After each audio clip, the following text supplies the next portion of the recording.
Thank you so much, everyone, for joining. Welcome to another NOBEC talk.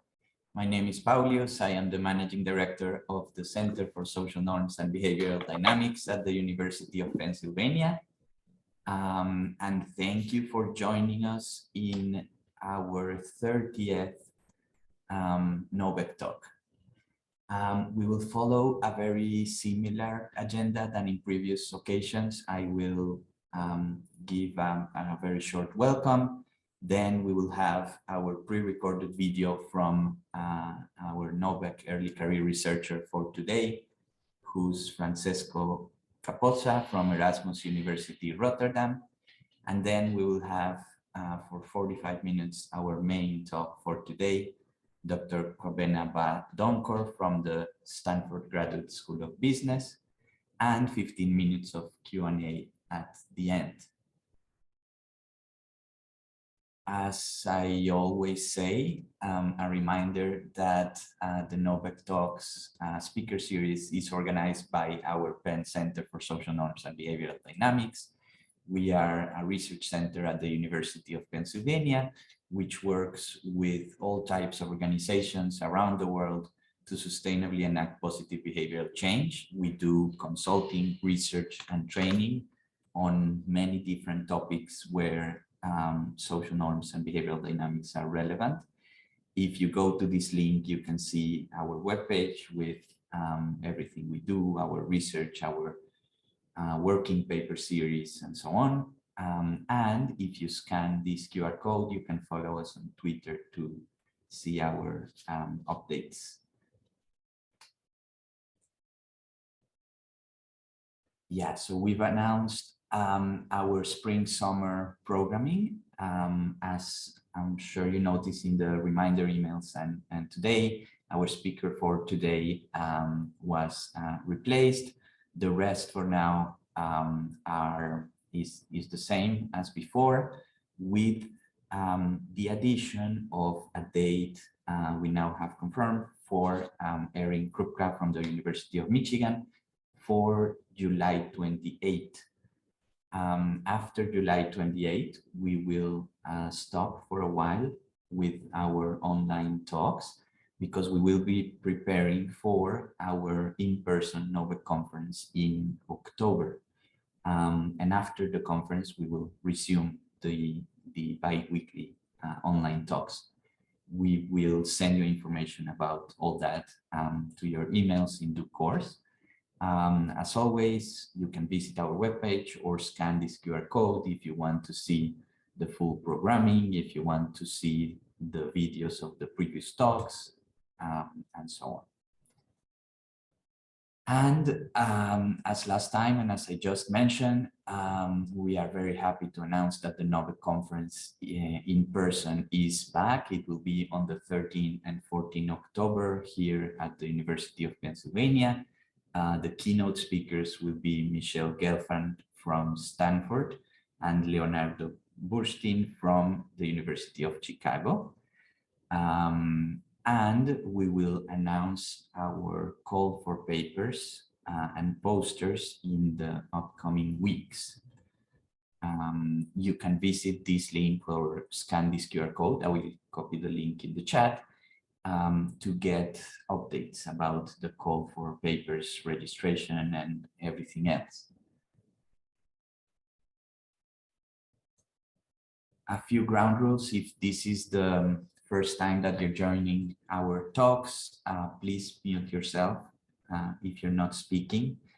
If you can, please keep your camera on so that we have a more interactive experience. For questions, you can either use the chat during the talk or the raise hand function at the end. We don't have a co-author today in the audience, but we will manage the questions as we go. And the recordings of all the sessions, including this one, are available in our website, and we're also transmitting live on Facebook right now. And with that, I would like to introduce our NOBEC early career researcher for today. Francesco Capozza is a PhD student at Erasmus University Rotterdam in the Netherlands. The presentation is called Mental Health Literacy, Beliefs and Demand for Mental Health Among University Students. I see Francesco in the audience. Would you like to take a couple of minutes to introduce yourself? Yeah, sure. Thank you very much for having me. This is a super cool opportunity, and what you do is amazing. So, yeah, my name is Francesco. I'm a PhD student at Erasmus University Rotterdam and affiliated to Tinbergen Institute. So I mainly work in the domain of experimental economics. So I try to design experiments that tackle research questions in the domain of political economy and the economics of mental health, which is actually the topic of my video, my talk for today. And well, what can I say? Just I hope you enjoy it. Enjoy the video, enjoy the topic, enjoy the video as much as we enjoyed working on the project. Great, thank you so much, and thank you, for submitting your video and joining. If you want to copy your personal website or the paper link in the chat, please do. And now I'm going to share the video.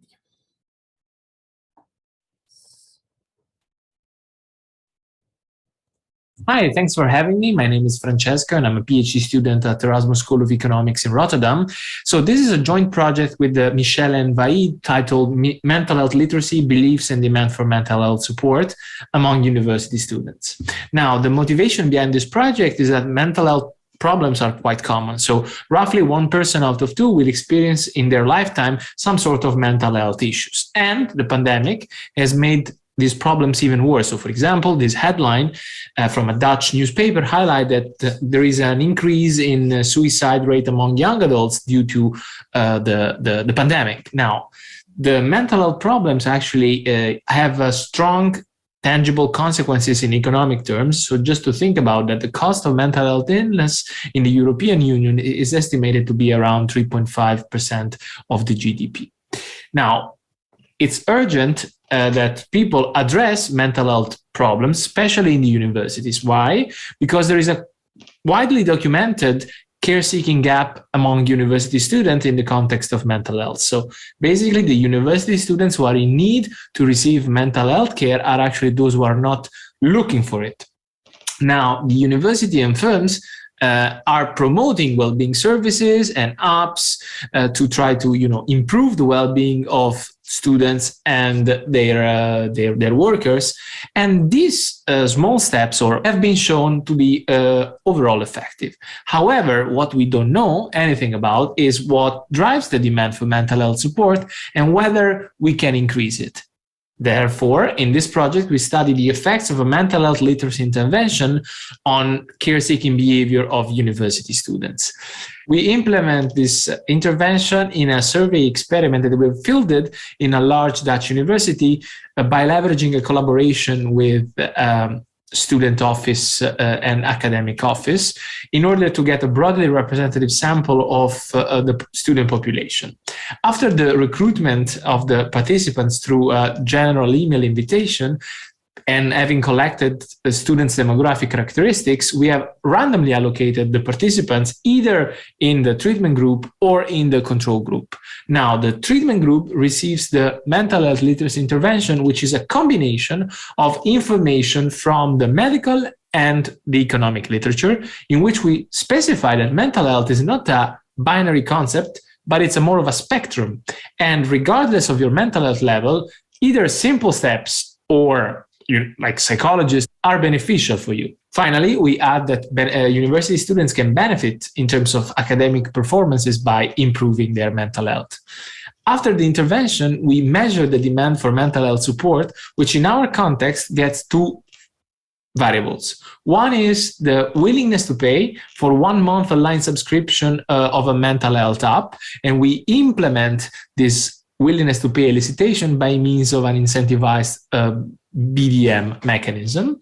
And after that, we also elicit the demand for information about the mental health services that are available at our university.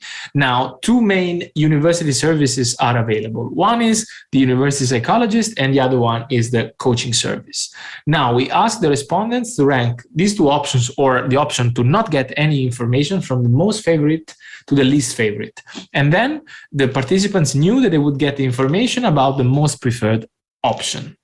After measuring the demand for mental health support, we asked some post-treatment questions to both get at the mechanisms that are driving people's decision, but also to get at the mental health level of the respondents with using validated scale. The treatment, in our case, the mental health literacy intervention, has a positive impact on the willingness to pay for the mental health hub. However, the effect is not significant. Moreover, the treatment has a negative impact on the demand for information about the university psychologist, and a positive impact on the demand for coaching services. So what we see here, it's a substitution effect from acquiring information about university psychologists to acquiring information about coaching service. Looking at the literature in the context of mental health, we were already expecting, before running the study, the presence of heterogeneous effects. And two main dimensions that we consider here are gender of the respondents and their mental health status. In fact, we do find that the willingness to pay increased among male respondents who received the treatment by 14.6% of standard deviation, and that this substitution effect in the demand for information was essentially driven by the female respondents who were treated and the respondents who have moderate symptoms of anxiety and depression. Among the mechanisms that contribute to rationalize these results, we find that the mental health literacy intervention has shifted the beliefs about app effectiveness among male respondents, which is perfectly paired with the increase of willingness to pay among male respondents. In 1 month later, we have conducted a follow-up study where we managed to recontact roughly 38% of the participants to check whether actually the treatment had an impact on them and pushed them to sought care or plan to seek care in the next weeks after the follow-up, and their mental health status. We actually do find that the treatment has a large positive impact on the female demand for support outside the survey, although the effect, because of the low power, is not statistically significant. Moreover, we also find that the female respondents report a lower score of the PHQ-4, which is our index of mental health status. Therefore, female students who were treated were actually doing better after the follow-up. Now, to conclude, the mental health literacy intervention has increased demand for mental health support among male respondents. The mental health literacy intervention improves mental health of female respondents, and the findings also call for caution in promoting low-intensity care. Targeted information campaign would be the best way to attract people to increase their demand for mental health support based on some of their characteristics, such as gender. And also, an alternative to attract people would be to use low-intensity care option at the beginning, and then allocate people to more intensity or higher intensity care options later on, based on the needs. Thank you very much for your attention, and I'm willing to receive comments or any feedback from you. You can reach at my email here at the bottom. Great. Thank you so much, Francesco, for a great presentation. As in previous occasions, unfortunately, we don't have time for live questions in this segment, but yeah, as you know, Francesco is in the audience, so please feel free to write any questions or comments in the chat. And with that, I'm going to introduce our main speaker for today, Dr. Kwabena Donkor from the Stanford Graduate School of Business.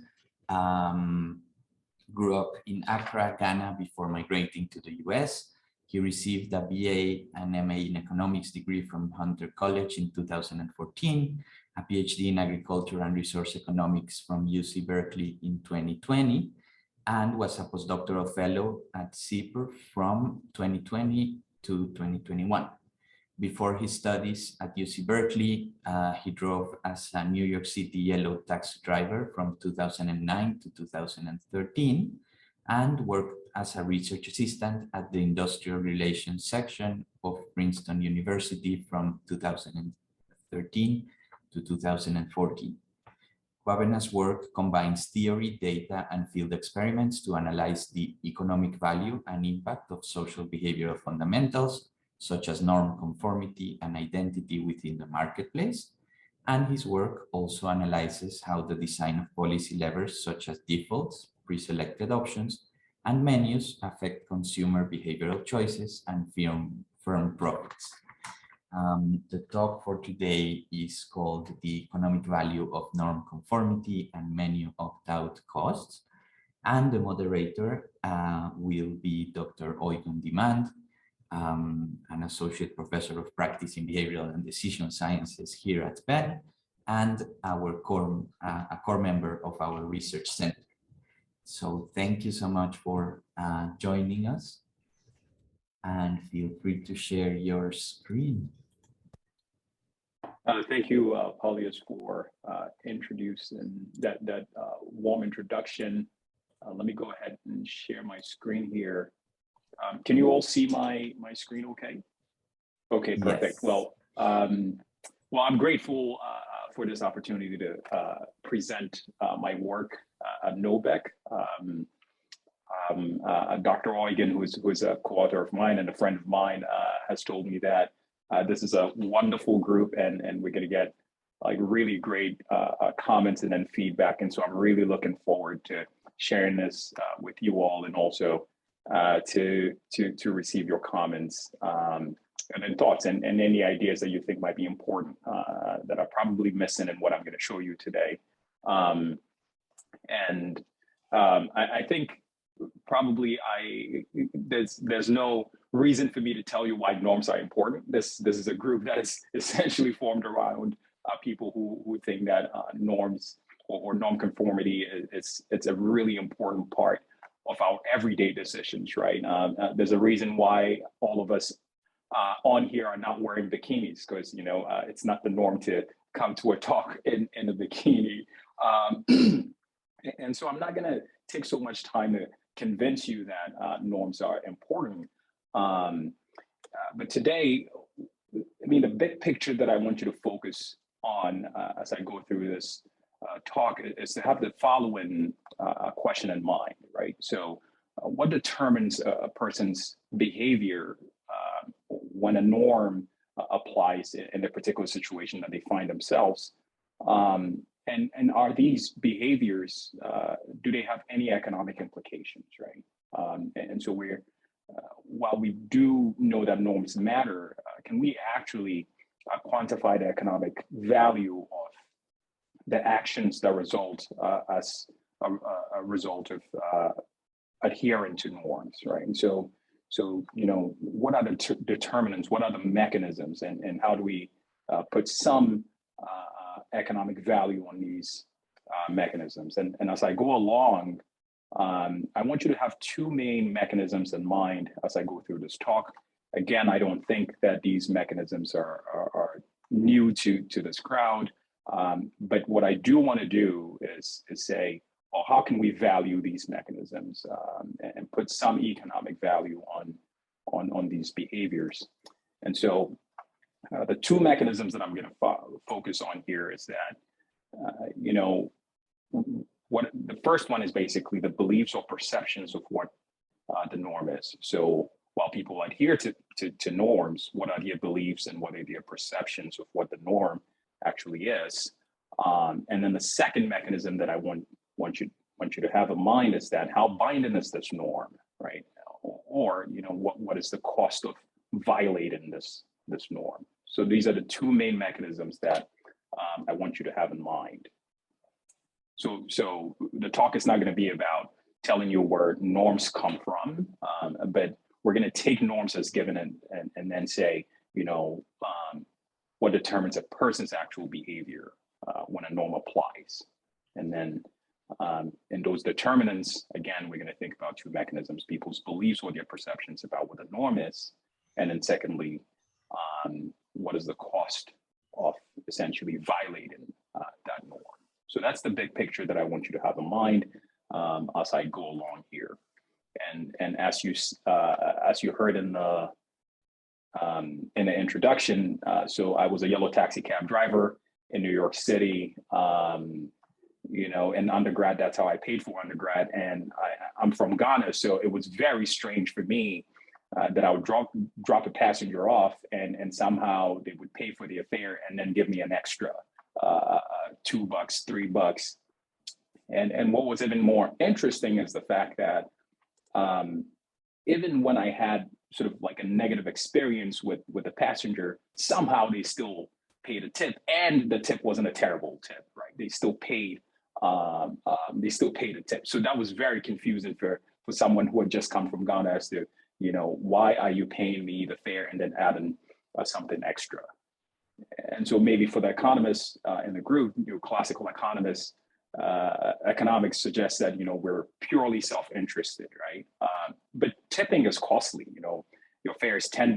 Why are you deciding to give me $2 extra, right? And so it's quite difficult to think of tipping through the lens of neoclassical economics, unless you make certain assumptions like, well, people are tipping because they expect better services in the future. Well, I just newsflash, there are 13,000 drivers in New York City and over 40,000 cabs on the street. So the chances that you would get the same driver twice is almost zero. So the idea that you're worried that you wouldn't get a better ride in the future, and so therefore you're going to tip today, sort of doesn't hold in that context, right?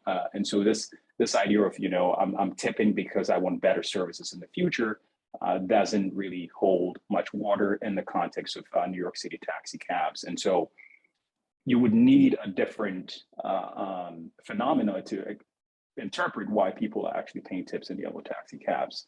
And I would suggest that it's because there is this norm of tipping that even when there's a terrible experience between the driver and the passenger, passengers are actually choosing to adhere to this norm.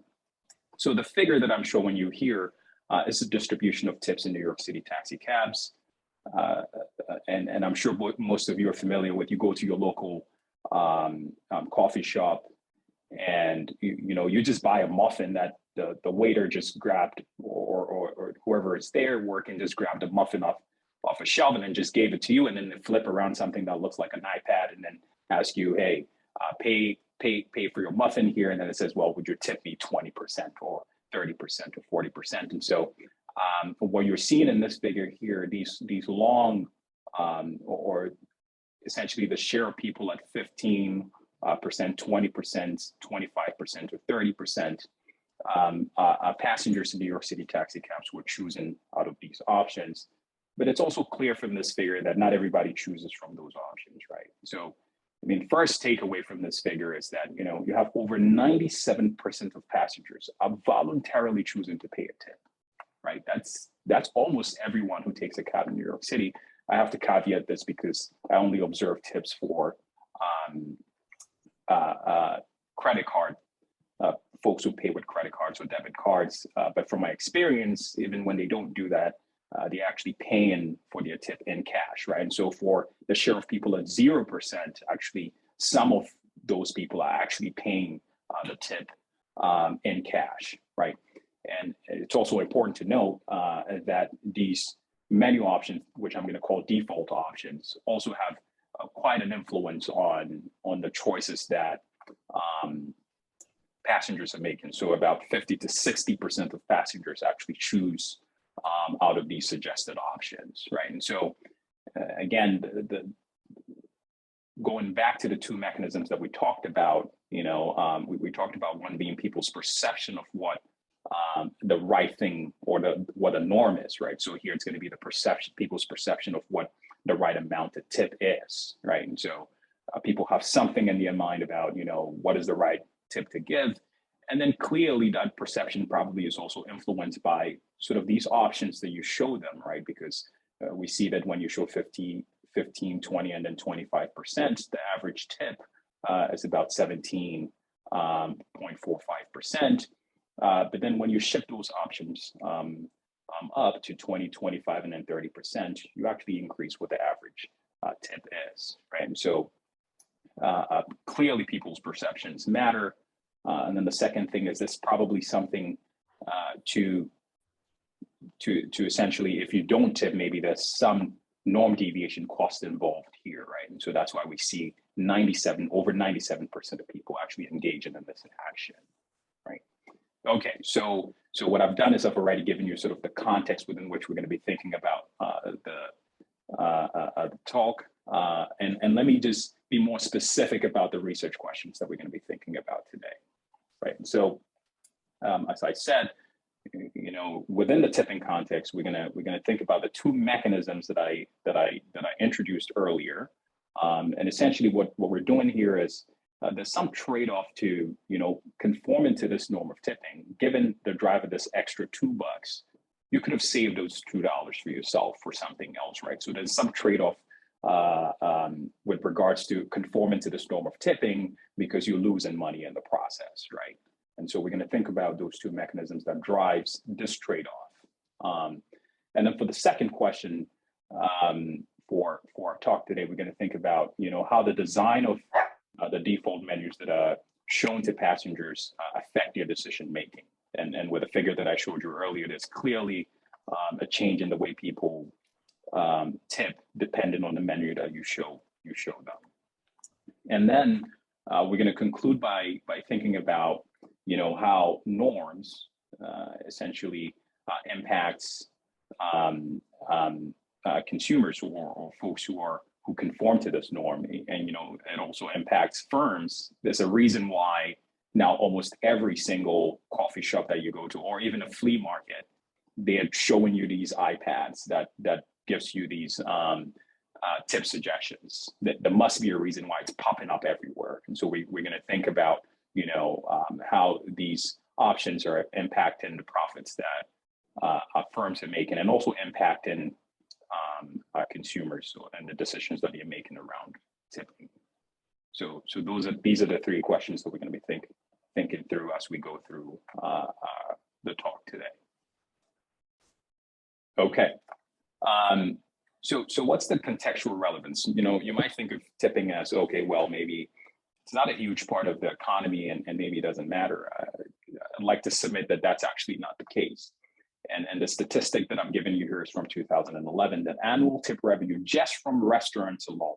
So this is not counting people who go to the salon, people who are riding in cabs, is about $47 billion, right, a year. So this is a big deal. And now let's even come to the context within which the study is going to be, the context of this study. So the average tip in the yellow taxi cab is about $2, right? The average fare is about $11, right? And there's about 250 trips per day. This is before the pandemic, right? So you do the math. Every single day, 250 trips on average, people are paying $2, and just do the math. So this is a big deal, right? And again, like I said, with these iPad-looking machines or these electronic devices that payment devices are popping up everywhere, and there must be a reason for why firms are using these electronic devices. And beyond that, this study is definitely standing on the shoulders of a lot of work that has been done on social norms because of how important it is. Christina Becchiari has a lot of papers and I've been thinking about social norms for a really, really long time, and I just don't have enough space on at this slide to cite everything that she's done, but definitely a lot of work there. There's been some theory work in economics by Arkeloff and then Doug Bernheim, and others who've tried to think about, you know, how to economically model norm adherence behavior. There's been a lot of experiments as well. Erin Kruka has done some of these, and I think she's going to be speaking at NOBEC very soon. And then also when we think about these defaults, we can think of these menus that are presented to passengers as default options, right? Because you don't necessarily have to select the options that are shown to you. You can actually opt out and do what you want to do, as opposed to following these options. And then, of course, this talk also relates to the work on tipping in taxis. Haga Kapachi have done some work on that, and then restaurant tipping is also where folks have done a bit of work on that. So that's it for the literature.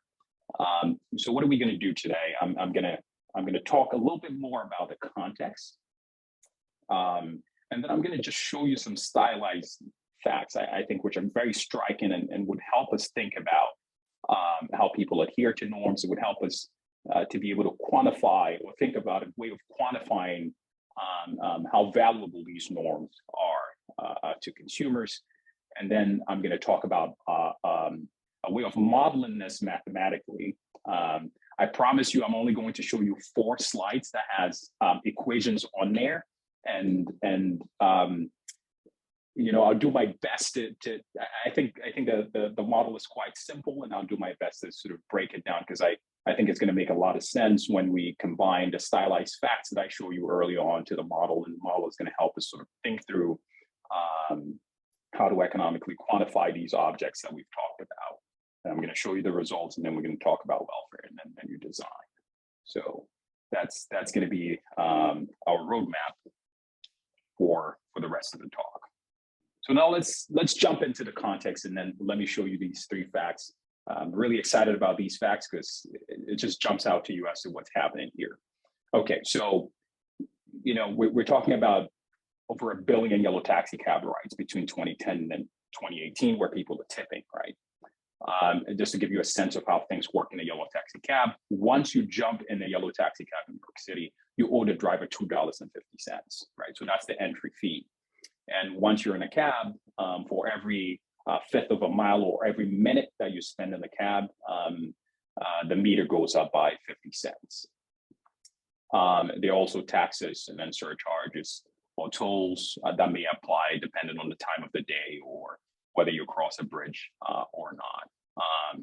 And one of the things about the data set here that I'm going to be using is that I'm going to observe tips for only credit card payments. But I assure you, I think all types of payments now are moving to card payments. And so I don't think we're really losing much by just focusing on credit card payments.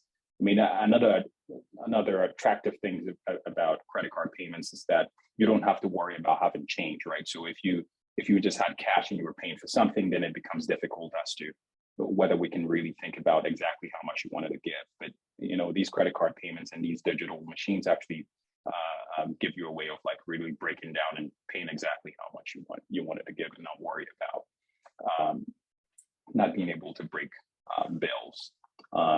In terms of thinking about how these menus impact tipping decisions, there's going to be 3 different menus in the context that we're going to be studying. Low options, so there's going to be a menu that showed 15, 20, and then 25%. There's one that shows 20, 25, and then 30%, which I call the high options. And then we're going to have a menu that also shows a wide range of options, right? So it's going to show between 10% and then 30% options. And just to give you a sense of what the experience looks like, again, I don't think this is foreign to anyone. So at the end of the cab ride, you're about to pay your fare, and then you see the screen that says that, you know, you could select one of these tip amounts, so 20%, 25, or 30%.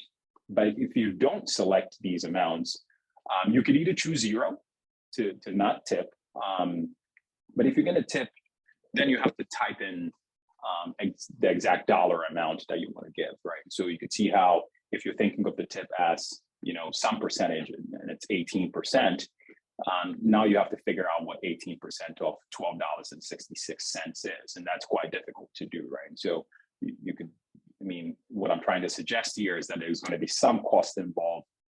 There's some cognitive cost involved in like sort of opting out of these suggestions that I've given you into inputting your own dollar amounts. And of course, there's several heuristics that people may use when you're tipping, when they opt out of these menus. You know, they might have they might be rounding things off and whatnot, but these are things that we can actually control for in our analysis because we would observe exactly how you did that calculation or the exact amounts that you placed in there. So this is what consumers are seeing at the end of the count, right? Well, So let me get just interject with a question, if you don't mind, like a design-related question, which is, so I wonder whether you believe that between the different menus that you show us, there might be multiple things changing or not. So one of the reasons why defaults work, there are many reasons why, right? It's a cognitive laziness and all of these things, but then also we know that defaults have like some injunctive signaling about what people think, the person who came up with these defaults believes one should be doing. Now, across these different menus, you're changing not only the range, but also the average, or like not only the range is changed, but also the average amounts are changed. And also we know that people don't like to be at the extremes. So maybe they go for the middle options to be sort of hiding in the middle. So there are like a couple different things that are happening, right? So in between the first and the second, what would have been great, I guess, if the 15 was also included, right? And now you have this, let's say 30 as an additional option. Or you also include like a 10, and that way you keep the average the same, So maybe you can speak a little bit about this type of mechanism, whether you think there are multiple things potentially happening and maybe not, and so what this means for sort of your identification. Yeah, no, great question. You're absolutely right. And I think what's interesting here is that sort of the idea that let's say people are biased towards not using the extremes. We could just I could just go back to this figure right here. That's sort of not what we see in this data, right? And so when people were shown 15, 20, and then 25%, the most popular option was actually the lower option, which is 15% here. When you switch to 20, 25, and then 30%, the most popular option again is 20%. And so that's fair. And I think that's happening. I think these options that I'm showing that are being shown definitely impacts people's perceptions about exactly what they should do. And that's one thing that we're going to be able to sort of like have some progress on, because we write down the mathematical model, which sort of like would give us an understanding of how people are reacting to these models. And so what I'm going to be able to do is essentially just show you how it's impacting people's perceptions of what the norm is, conditional on you admitting the assumptions that I make in the mathematical model that I write down, and it's going to help us to be able to sort of think through what is shifting and how is it shifting as you change these menu options. And so we're going to allow the data to tell us within the mathematical model that we write down. But totally agreed. What I'm not going to be able to do is just sort of like separate every single possible mechanism that is happening. But conditional on the two mechanisms that I've told you about that I'm going to be focusing on, we're going to be able to say, how things are shifting. And so I'm going to be I'm only going to be able to speak to the two mechanisms that I set out. But yes, absolutely, these options are definitely impacting people. In fact, I would show you that when your hypothesis is right. In fact, with this wide menu options, the most popular option is going to be 20%, which is sort of like the average. Yeah. So a lot of that is happening. Yeah. Okay. So let me just give you a sense of what's in the data, right? And so let's just pick the time period where the options that were shown were 20, 25, and then 30%. The average tip I told you earlier was about $2.15. The average fare is about $12. And so the average tip rate was about 19%. The share of people who were choosing out of these menu options was almost 60%. Very few people decide not to tip. And in fact, the way to think about this 2% is that in fact, people are actually given their tips in cash. And of course, I talked about, there being other heuristics that people are using. And so if you just look at the raw data, the share of tips that are actually round numbers in the data is quite huge. It's about 36%. And so it's not that people are doing the exact calculation of what, like, 16% is, but, they're sort of like eyeballing it or estimating how much that is going to be. And then we also have multiple people in the cab. And so I'm also going to tell you about how different contexts may impact people's perceptions and then the choices that they make. For example, when it's raining or when it's snowing, or when you have terrible weather conditions, when you have multiple people in the cab, how does it affect the mechanisms that we've laid out? So this is the first stylized fact, right, that we see in the data. And what I'm showing you here is what the tip rate, so the tip as a fraction of the fare, how does that vary with the level of the fare, right? And so what this is showing you is that, as the fare is increasing, the rate at which people are tipping is declining, right? And sort of at a very shallow level, the way I want you to think of this figure is, say Eugen thinks that, let's say 23% is the right amount to give, right? If 23% is the right amount to give, then when the fare is like $5, Eugen doesn't really mind, and he goes ahead and then tips 23% of the $5. But when the fare hits $50, now Eugen is like, well, no, 23% is a whole lot of money. And so I'm not willing to give exactly 23%. I'm going to decrease the amount that I'm tipping to let's say 17% here, right? And so if Eugen didn't have to pay any tip, he doesn't mind. He's like, oh, 23% is the right thing. But when he has to trade off between saving some money for himself versus paying the tip, then when the fare is really high, he decreases the amount that he's going to give. And so, the takeaway from this figure is that if you look at the slope of this line, that tells you how binding the norm is, right? So if this slope was completely flat, that means that the norm is extremely binding. And if you even increase the stakes, Eugen continues to give the same amount. But when the slope is much steep, that means that Eugen sort of deviates very quickly from what the norm is. So the slope of this figure should tell us something about how binding the norm is, right? Okay, now the second part that we also have to deal with is the fact that people have been shown these options, right? So the second stylized fact is here is that I'm going to show you the share of people who are using these menu options that are shown to them. Again, what you see here is that as the fare gets more expensive, fewer and fewer people choose the menu options. Well, what's the reasoning here? Think about it. If you don't use the menu options, you have to key in a dollar amount. You have to go through some cognitive process of figuring out exactly how much you're going to give. And when the fare again is $5, let's say the lowest menu option or the default option is 20%. Eugen doesn't mind because the fare is $5. But then when the fare is $100, that 20% default becomes really expensive because he has to pay $20.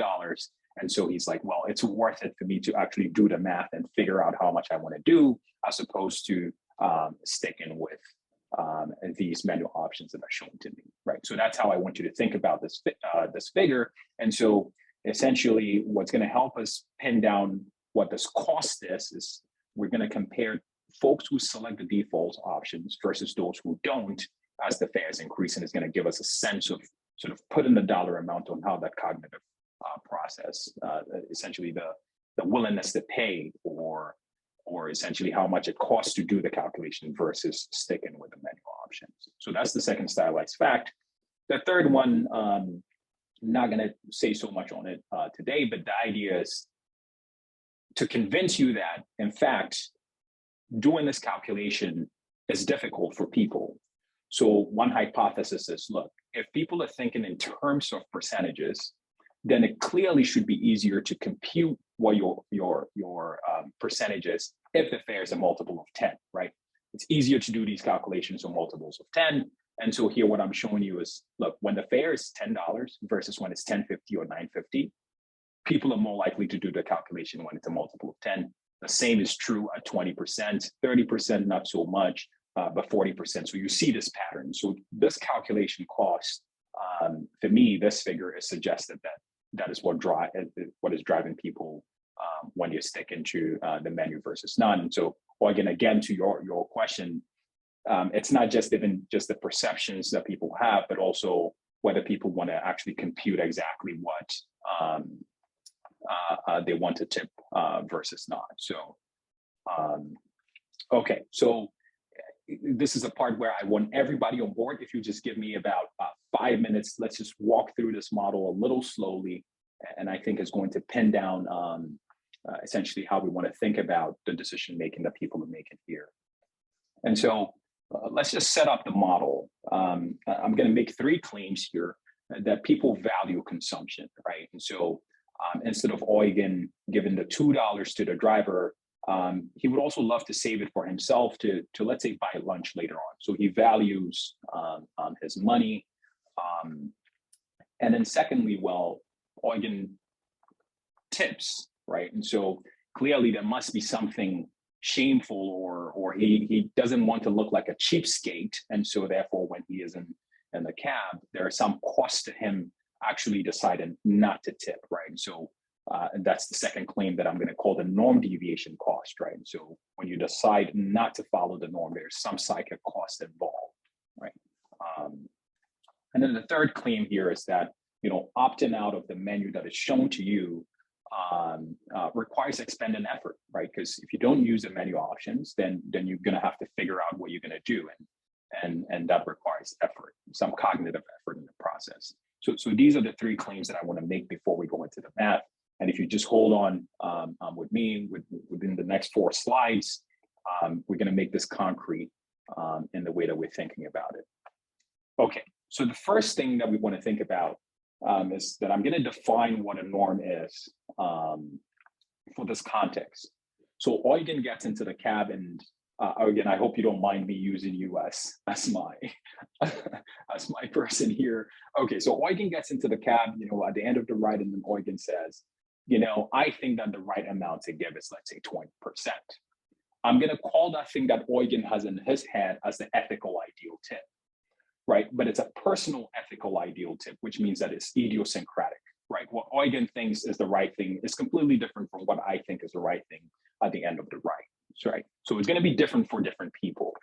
And I'm going to say that cap T is that thing that's in Eugen's head, and that cap T depends on 2 things, right? Cap T is equal to tau plus epsilon I. And tau here, I want you to think of it as some latent tip rate that is within the population.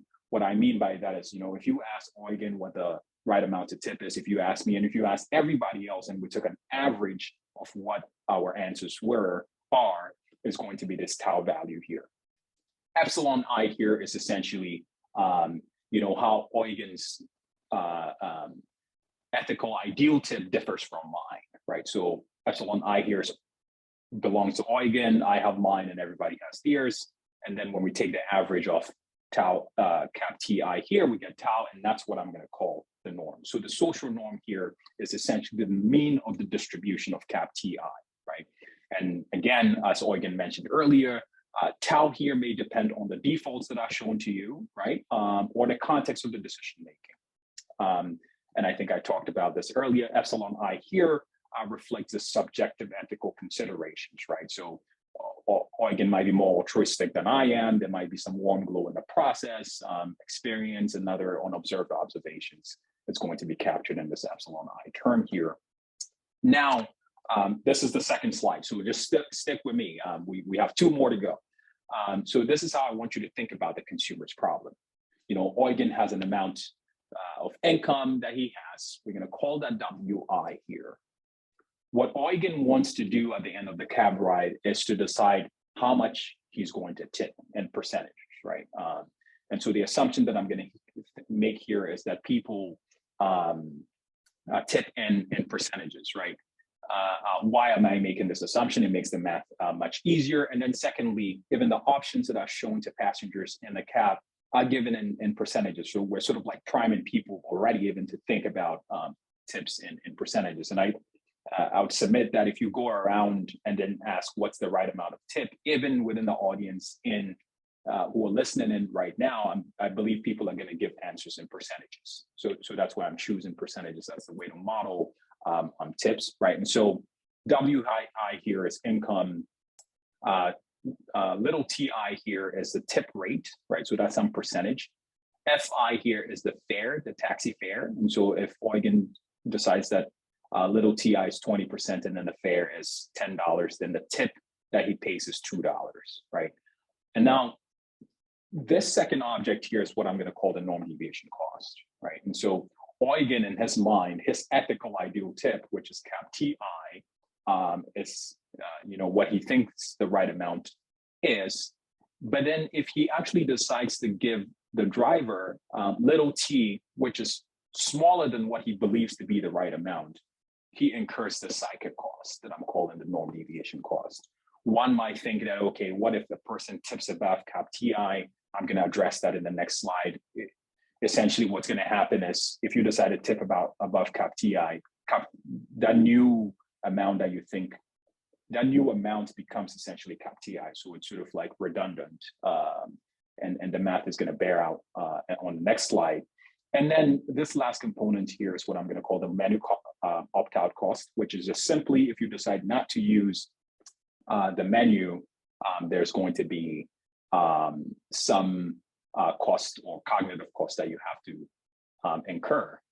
Well, let's come back to the norm deviation cost here. I just want to make a comment on this parameter that I'm calling theta. Theta here is essentially going to measure, essentially how binding the norm is, right? So theta here is the utility value of norm conformity. So that's how you want to think of theta. How much value do you put on adhering to norms? And then alpha here, you should think of it as, how do you compare smaller deviations from the norm versus larger deviations from the norm? So that's all that's going on here. This is going to be the longest equation that I show you on this next slide. Now let's think about how individuals decide to tip. How do they conform to the norm? So based on the model that I showed you, it turns out that the amount that Eugen decides to tip depends on what the average is within the population. So everybody thinks that 20% is the right amount, but it also depends on the stakes of the fare. If you remember, we saw this earlier, right? And so clearly when the fare is increasing, Eugen decreases little ti star here, right? And so that's what this equation is showing. And then the coefficient in front of Fi, which is the fare, is essentially the slope of this curve right here, right? And then epsilon I is that thing that makes Eugen different from other people, right? And so if you look closely at this equation, it's just really simply an OLS regression of the tip rate that we observed on the constant term and then the fare, right? And the coefficient on the fare would tell us something about theta. And if you remember, theta measures how binding the norm is or the cost of norm violation, right? And then if you also look closely, well, we can write cap ti. If you remember, cap ti is just equal to tau plus this epsilon I, right?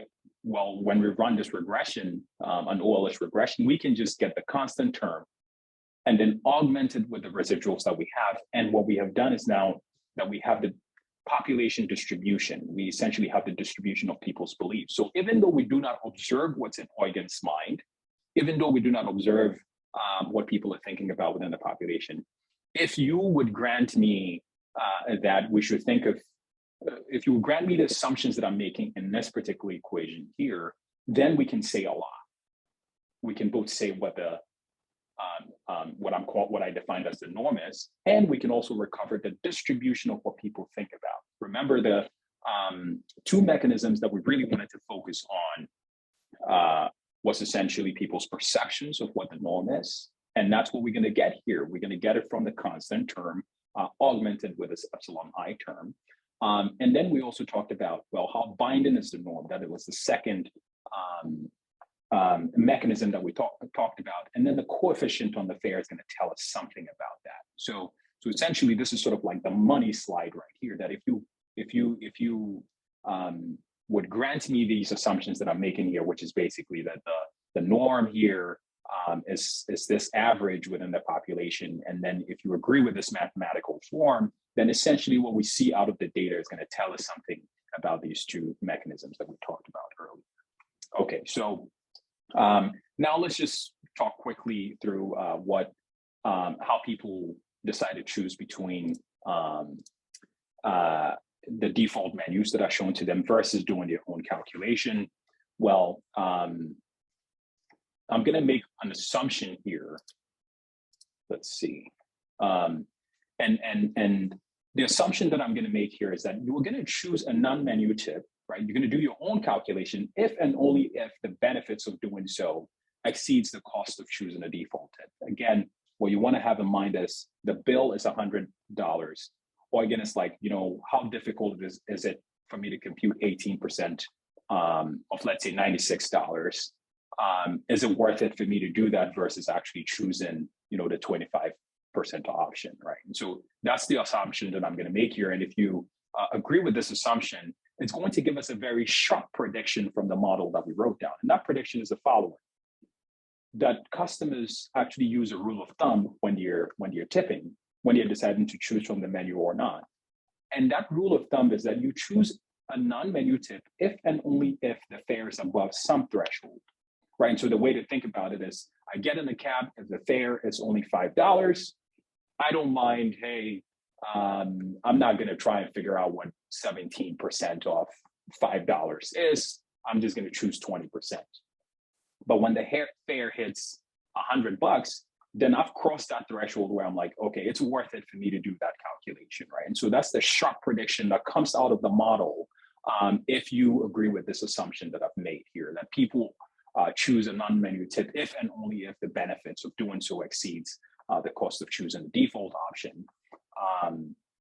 And essentially, this allows us to be able to put a dollar value on what the cost of doing the computation is.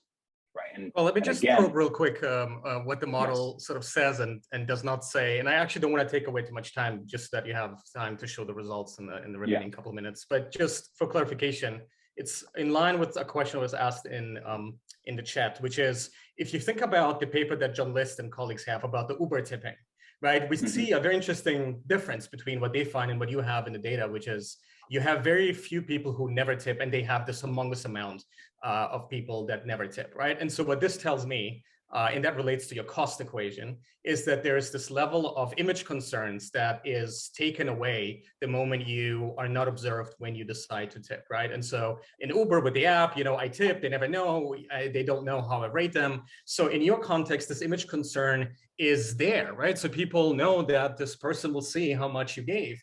So in a way, it's a bit odd that your cost function doesn't contain sort of the second order beliefs, right? Of not just what I personally think is the norm, my personal values, but also what I think the driver thinks is sort of the appropriate thing to do in that context, right? So can you maybe just briefly talk about the assumption that go into what the costs are that you're thinking about? Is it also image concerns, or what kind of costs sort of, play a role here? Yeah, no, absolutely. I think so. When I say norm deviation costs, I mean, what I really mean is people are observing this particular action that you're doing. The driver is right there when you have to tip. And so, I mean, the reason why you think violating this norm is definitely exacerbated by the fact that the driver is there. So there's an intrinsic component to sort of norm deviation where you think it's the wrong thing, but definitely I completely agree. And in Uber, you could get away from like the image concerns, like you said. Tipping was also not available in Uber until like 2019. It's always been customary in the New York City taxi context. So yes, no, image concerns definitely matter here, but all of that is boiled into the parameter that I'm called, which is this data that I'm calling the norm deviation cost. So image concerns are definitely a part of that. So now I think I have, how many minutes do I have? I mean, I stopped you along the way to just take, 5 or whatever you need, or, we have 15 for Q&A. So just take whatever you need to show us. Okay. So now, granted, what we have here, let me just show you the results. Just really quickly, from estimating the model that I showed you, we find that tau term, which we're calling the average of that distribution, it's about 20%, right? So it's 20.6%. That's what the norm is. Data here, I'm going to talk to you about that in the next slide because it's in utility values and nobody knows what that is, but we're going to talk about it. Alpha here we estimate as 2, and that just suggests that the norm deviation cost is convex, which means that small deviations don't hurt as much as larger deviations. For the opt-out cost, it's about 92 cents on average. That's the calculation cost. But that calculation cost decreases by about a factor of 18 when the fare is a multiple of 10. Now let's put these estimates in perspective. I talked to you about how we would be able to recover what people have in their mind as the ethical ideal tip. This is the distribution here. What's interesting about this is that this distribution is essentially bimodal. Most people think that the right amount is 15%, and also most people think that the right amount is 20%, but this is what the whole distribution looks like. The average, again, is 20%, and that's what I call the norm. Now let's think about the norm deviation cost based on the parameters that we estimated earlier that I said was sort of difficult to think about, but this is what they suggest. So Eugen thinks that the right amount is 20%, but then he deviates and then chooses 5 percentage points lower. That means he tips 15%. It suggests that the norm deviation cost is about 32 cents, right? That's pretty huge. It's about 2.7% of the average taxi fare. And then because the norm deviation cost is convex, and what I mean by that is smaller deviations is, it's not as bad as larger deviations. When he actually chooses to deviate or reduces tip by 10 percentage points, the norm deviation cost actually shoots up to $1.27. Okay, now let's see how our model is performing. So what I'm doing here, I'm saying, take the estimates that we have, tell the model to predict how people would behave under the options 20, 25, and 30%. And let's compare it to the actual data. And so what we observe is the shaded bar, and what the model predicts are the hollow bars, and the model seems to be doing pretty well. Since I have a few minutes, I just want to talk about how the defaults essentially how the menu options impacts the way people are choosing. And so here, let's look at the low versus high defaults. I think I've shown you this earlier. Essentially, when you move the options from 15, 20, and then 25% to 20, 25, and then 30%, fewer people use the defaults, but then the average tip actually increases, right? It increases from 17.45% to almost 19%. Well, what does our model say? Our model says that essentially the norm becomes more binding under the 20, 25, and then 30%, because it's more from an image concerns standpoint. If the options are much higher, then what you essentially have in here is that the tips actually matter more to the driver. And so if you have image concerns, it should actually increase how binding the norm is. And then now let's think about the narrow versus wide defaults. This is what the data looks like when you just plot it out. Well, what are we seeing here? When you go from sort of like the narrow options to the much wider options, the average doesn't really change very much, right? So it's 18.75% for the narrow options, and then only goes up to 18.87% under the wider option. So things that didn't change very much. Of course, defaults actually increase from 59% to 66%. What do we find here? We find that the norm becomes less binding under when you show people more options, right? Because you've given them a lot of signals about what the right thing to do is, and so it makes it less binding. Where you can think of when the options are much narrower. If I only showed you one option, then people will sort of like center around that, which makes it more binding. But then less binding when you have more options. Now let's look at context dependence. For context dependence, what I do find in the data is that the norm or the right thing to do increases by almost 5 percentage points during the holiday season, right? So on New Year's Day, the norm is much higher. Thanksgiving, it's about 1.31 percentage points higher. On Christmas, it's much higher. So people are tipping more in these contexts. When it snows, people tip more. When it rains, people tip more. Supposed to not. But the interesting finding here is that if you have multiple people in the cab, actually the tip rate goes down, right?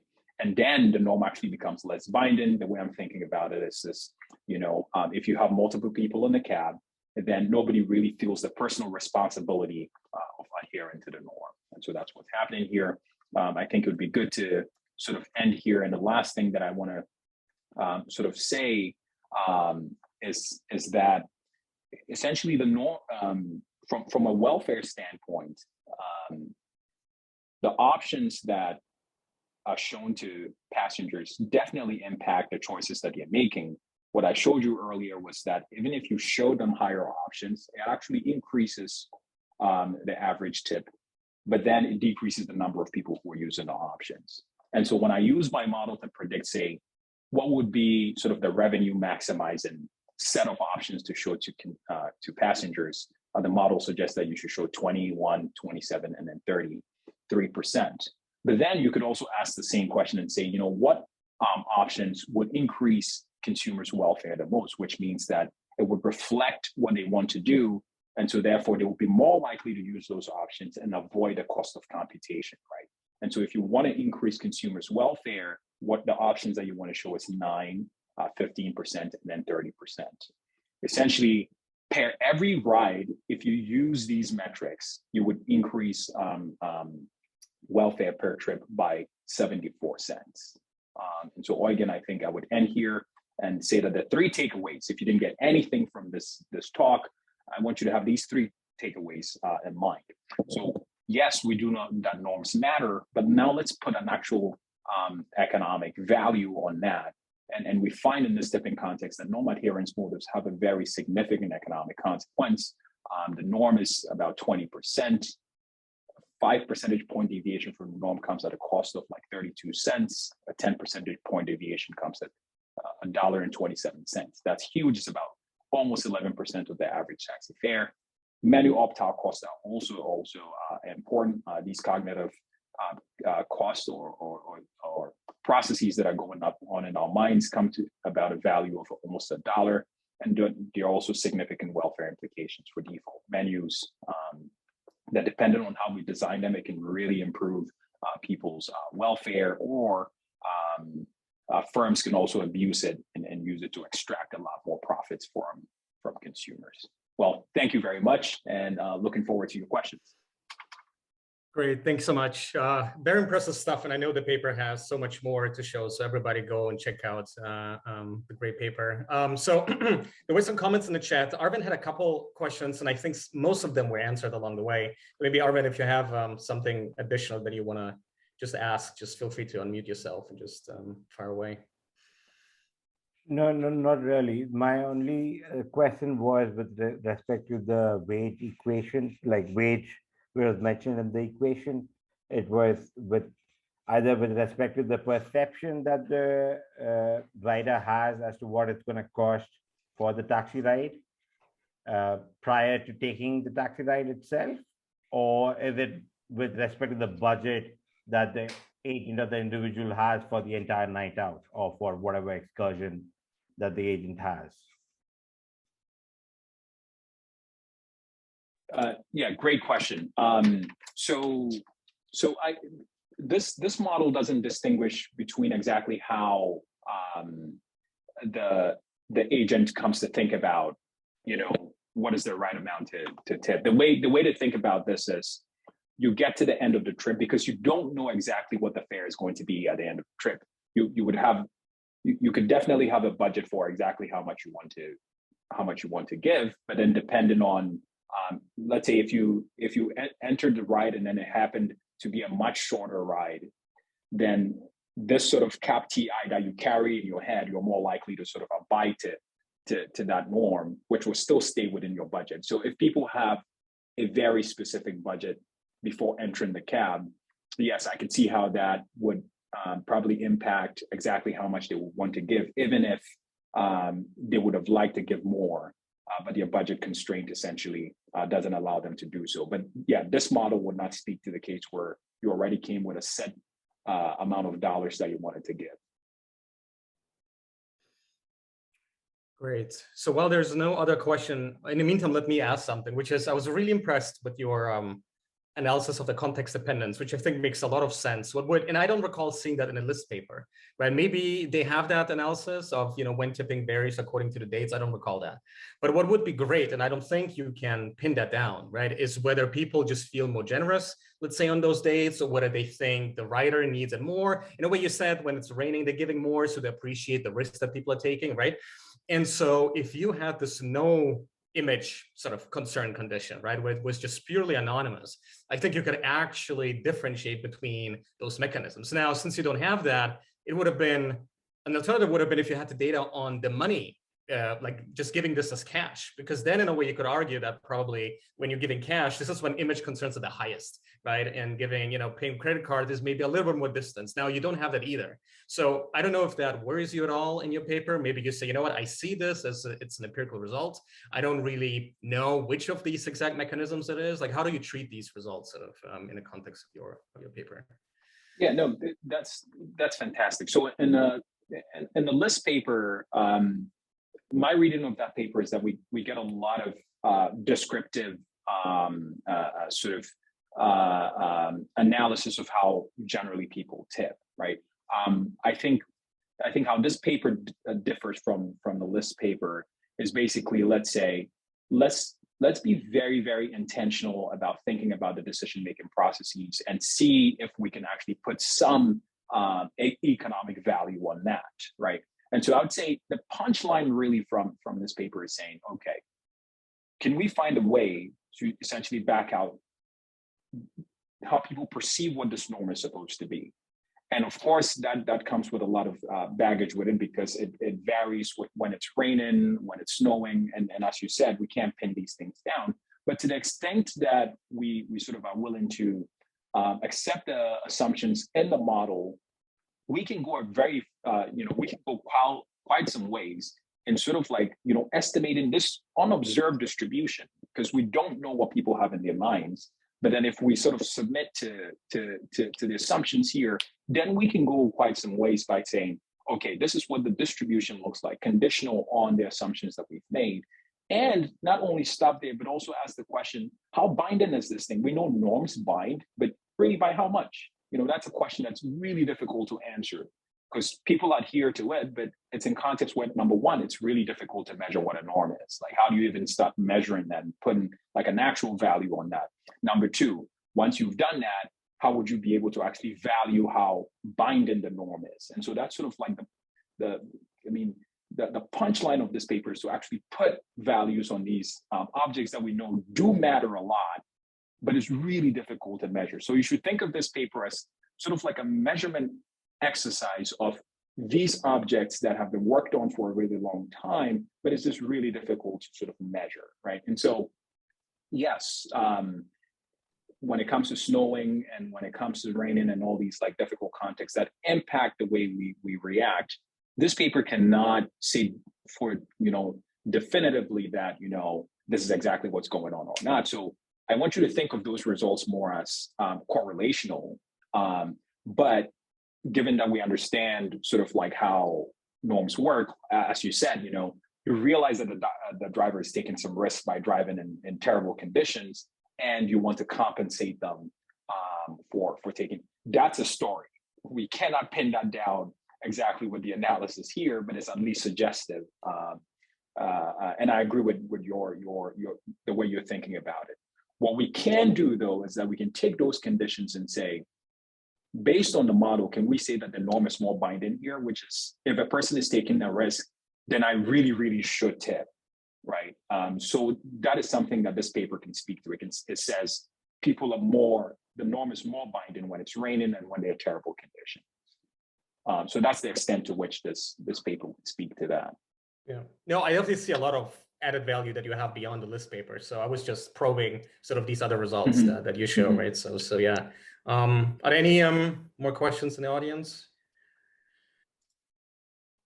Then let me just end on like a final, very short question. Maybe you have an intuition. It's just an intuition-based sort of question, which is Arvind actually asked something related earlier,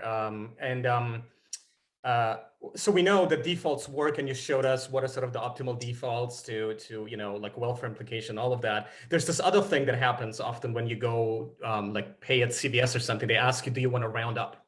right? And so what I'm thinking is, do you believe that maybe the combination of these two could actually make us more susceptible to paying even higher tips? Because imagine I just press 15% and then it's like a weird tip, and then the next screen gives me like a pop-up and be like, you know what, would you actually now like to round up like this amount? Because I tend to give, maybe I'm weird or not, but I tend to give tips such that it's like an even overall amount. And so I can see how other people are just giving very round tips amounts. So maybe you have an intuition whether this is sort of the way for practitioners and sort of designers of these menus to extract even more money from us. And so the answer is, I mean, I think we all know that they are trying to extract more money from us. But I think your question is like, how do we know that? And I didn't really have the chance to go through this figure, but I would say two things about this figure. You know, there's a lot going on here. I just want you to pay attention to the very top panel here. What this top panel is doing is it's just showing you on the horizontal axis. I'm saying, okay, tell the model to choose different rates or to show to passengers, right? So that's what you have down here. You could choose to show them 0, show them 5, show them 10, show them 14. And then ask the question, by how much does the tip rate increase depending on the option that you show them? So what this top panel is showing you is that for every tip rate that you show in the option, this is also a menu that's only showing a single option. Let me make that point clear. If you show any option below 15%, you're going to do worse than not showing any menu at all, right? And so that's sort of like what you see below this gray line right here. So you would actually, the change in your tip rate would actually be negative. But for any option above 14, you're going to do well, right? And then the place where you maximize your revenue is when you show an option that says people should tip 22%. But realize firms cannot just arbitrarily just put stuff, because once you go above 22%, essentially the tip revenue essentially decreases. The middle option here is showing you the share of people who choose the defaults. It essentially just goes to 0 when you show a ridiculous option like 50%, right? And so there's a range between which sort of these firms can sort of like, you know, abuse us in some sense, if you like, for lack of a better word. But it's not always the case that they can do that, because people, it would backfire, right? And so yes, I think that these menus are designed to extract more out of you. And if you remember from my analysis here, if you look at what's actually best for consumers, it's like 9%, 15%, and then 24%. You never see that in the options that you go in your local store. In fact, you see what I find as revenue maximizing, something like 20%, 25%, and then 30%, right? But what's best for consumers, at least according to my model, is this. So that's my simple answer, is that yes, no, I think that they're designing this to extract more out of consumers, because one, we don't want to do the computation, and then two, the image concerns that we are worried about. Great. All right. So if we see anytime soon also an additional prompt, whether we want to round up on top of the defaults, then we know, you know, somebody has read your paper, or at least took a page from that. So let me just thank you for a great talk, as you know, was expected, really. Paulius, do you want to any last words and sort of close up? Yeah, thank you so much for joining. Sorry. Thank you so much, everyone, for joining, especially to the speakers. And we will see you in 2 weeks, same time, same link, with our next speaker. Well, thank you. Thank you so much.